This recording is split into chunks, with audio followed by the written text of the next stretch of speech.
The third largest opposition party in South Africa, the EFF, has come under fire for inviting a Kenyan scholar, Professor Patrick Lumumba, to deliver the EFF a lecture ahead of the party's 10-year celebrations. Professor Lumumba has been criticized for supporting the Ugandan parliament and a president of Uganda in relation to approval of the Anti-Homosexuality Act. SABC News spoke to Lumumba on this and other issues. He started by commenting on the role of the AU. It is still crawling, and we've been crawling for too long. The beauty is that we know we are crawling and we ought to be up and walking. We could have done better.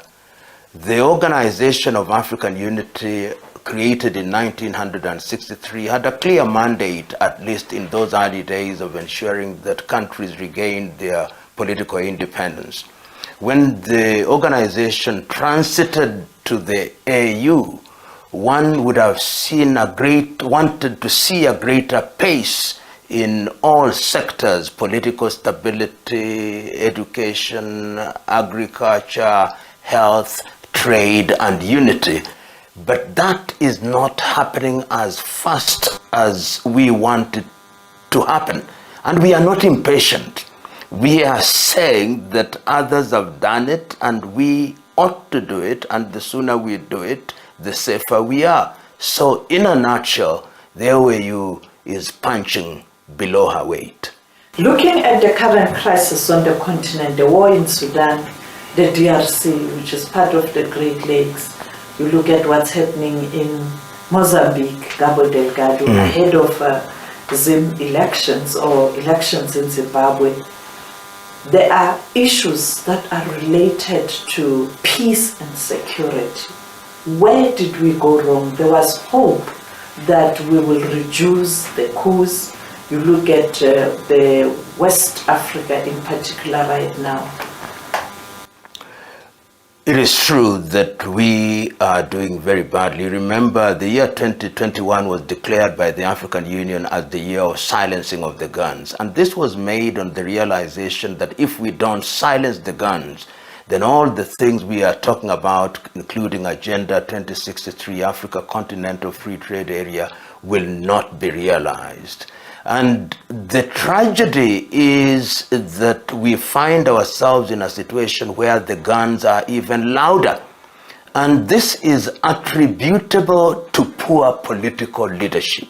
Chinua Achebe put it so very well in 1983. The problem of Africa is simply and squarely a problem of politicians who are myopic, who are selfish, whose only claim to fame is that they use political office for short-term political benefit to the detriment of the people. And that is why, as you've rightly said, we now see a conflict which could very easily degenerate into a civil war in Sudan. We know what is happening in the DRC, Eastern Congo. You've talked about Cabo Delgado, the coup d'etat that we have seen in Burkina Faso and in Mali, the attempted coup in Guinea-Bissau. All these are statements of poor leadership.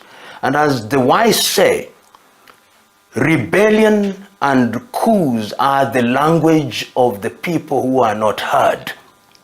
And the time is now that Africa must re-examine governance. There is also the truth is that some of these governance systems that we inherited from the colonizers are proving very difficult to be effective. The thing we call democracy, which is defined for us by Western world to mean periodic elections complete with multi-party politics, these are some of the things that we ought to be bold enough to ask. Are there elements within our traditional governance structures that can be infused in governance in order to limit conflict and to ensure that conflict is mediated in a proper fashion?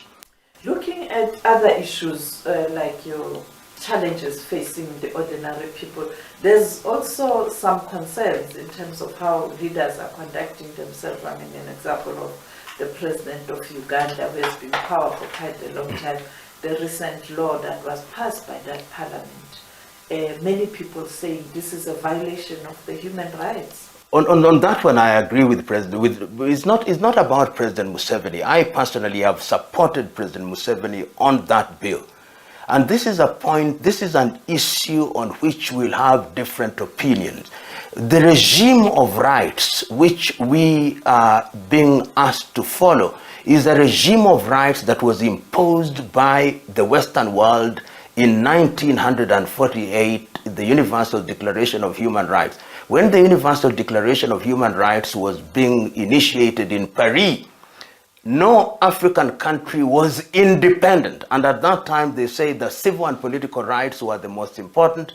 Then they said that economic and cultural rights were important. Then they say development rights. Now they say all rights are interdependent and therefore they are universal.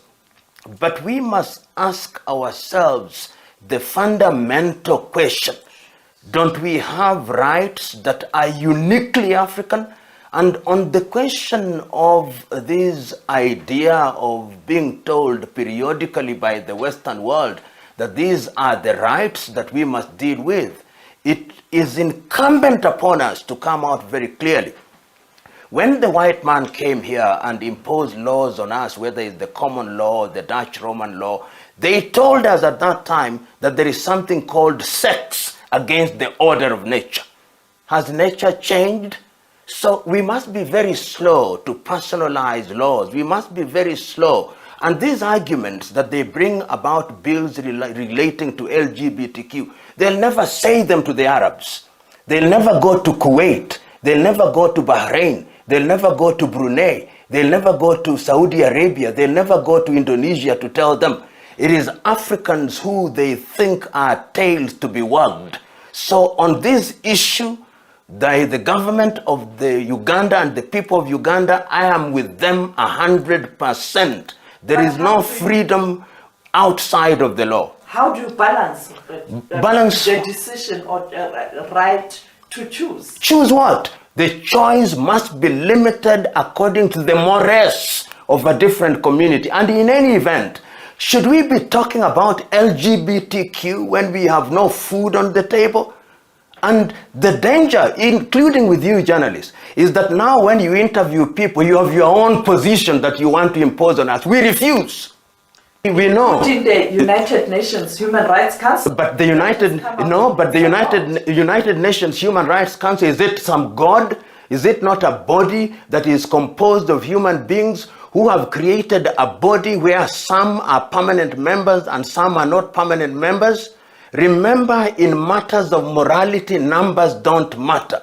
It is the mores. You may disagree with me, but I'm telling you without batting an eyelid and unapologetically that some of us oppose LGBTQ, and you who are anchors, I'm now telling you, because I've seen it with other anchors from other parts of the world, you have a position and you want to impose on us. We refuse. Yours is to midwife, to ensure that my views, if others have a different view, you go and interview them. But from where I sit, I oppose LGBTQ with every ounce in my life. Including that they must be killed? Who said they must be killed?